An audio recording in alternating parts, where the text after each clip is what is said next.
Assalamualaikum semuanya, saya Fadilah, dosen manajemen pemasaran dari Universitas Sultan Ageng Tirtayasa. Pada video ini saya akan membahas mengenai perencanaan produk yang merupakan tahap awal dari proses pengembangan produk. Kenapa sih kita harus melakukan perencanaan? Ibaratnya nih ya, kayak kita mau jalan-jalan. Pasti kita ngerencanain dulu dong ya, kita mau perginya kemana, nanti makannya di mana atau makannya bagaimana, transportasinya bagaimana, ingin menginap di mana, budgetnya berapa. Kalau misalnya kita nggak rencanain sebelumnya, bisa-bisa kita tersesat atau bahkan out of budget gitu, kita kehabisan uang gitu saat kita jalan-jalan, sayang banget kan. Nah begitu juga dalam kita mengembangkan sebuah produk, kita harus melakukan sebuah perencanaan.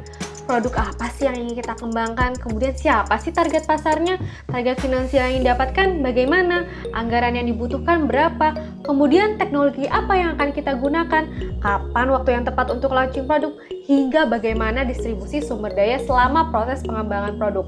Nah itu semua akan dibahas pada proses perencanaan produk ini. Nah, ada 4 tipe proyek pengembangan produk. Yang pertama, produk baru. Yang kedua, turunan dari produk yang sudah ada. Yang ketiga, peningkatan perbaikan produk yang sudah ada. Kemudian yang keempat, yaitu produk yang pada dasarnya memang baru. Oke, kita bahas satu persatu. Yang pertama yaitu produk baru. Nah, di sini berarti kita mengembangkan sebuah produk yang baru pertama kali kita buat. Namun, kategori pasar dan produk ini udah dikenal secara umum. Misalnya, saya ingin membuka usaha di bidang pakaian gitu ya. Saya ingin memproduksi sebuah baju muslimah gitu.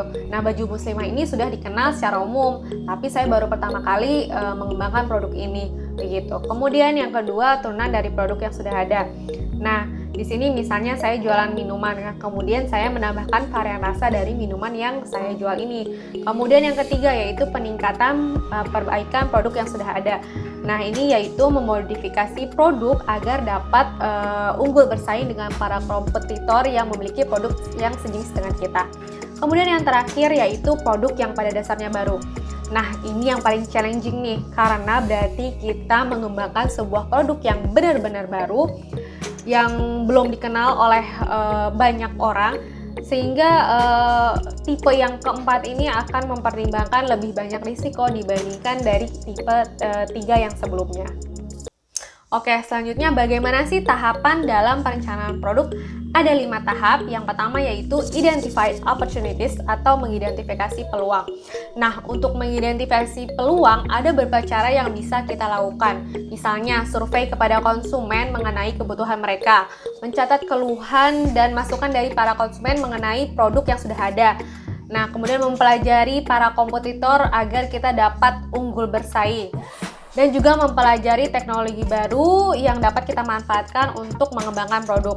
Nah, untuk detail dalam bagaimana cara mengidentifikasi kebutuhan pelanggan itu akan kita bahas di pertemuan selanjutnya. Kemudian yang kedua yaitu evaluate and prioritize project. Nah, mengevaluasi dan memprioritaskan proyek. Setelah kita tadi sudah mengidentifikasi peluang, yang selanjutnya yaitu kita memilih dan memprioritaskan proyek yang paling memungkinkan untuk kita lakukan dan juga tentunya yang paling menguntungkan. Nah, pada tahap ini kita juga harus menyusun strategi bersaing, menentukan segmentasi pasar dan juga mengikuti perkembangan teknologi. Oke, yang ketiga yaitu mengalokasikan sumber daya dan merencanakan waktu. Nah, dalam hal ini jangan sampai kita bersumber daya atau misalnya jangan sampai ada sumber daya yang tidak terpakai gitu agar kita tidak rugi.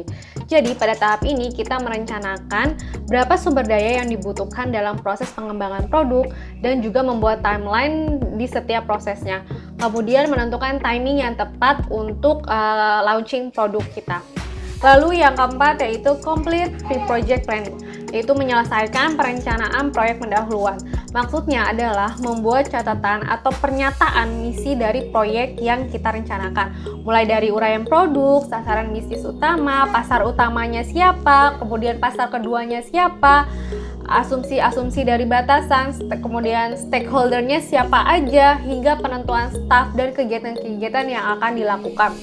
Kemudian yang kelima yaitu reflect on the results and the process, yaitu merefleksikan hasil dan proses. Nah, pada tahap akhir ini yaitu mengecek kembali, memastikan kembali bahwa setiap proses perencanaan berjalan efektif dan mendukung strategi perusahaan. Mengecek apakah proses ada yang perlu diperbaiki atau tidak. Nah, itu dia proses perencanaan dalam mengembangkan sebuah produk. Namun, perlu diingat, sebaik-baiknya perencanaan adalah perencanaan yang dilaksanakan. Oke, sampai berjumpa di pertemuan selanjutnya. Selamat belajar dan selamat praktik. Assalamualaikum warahmatullahi wabarakatuh.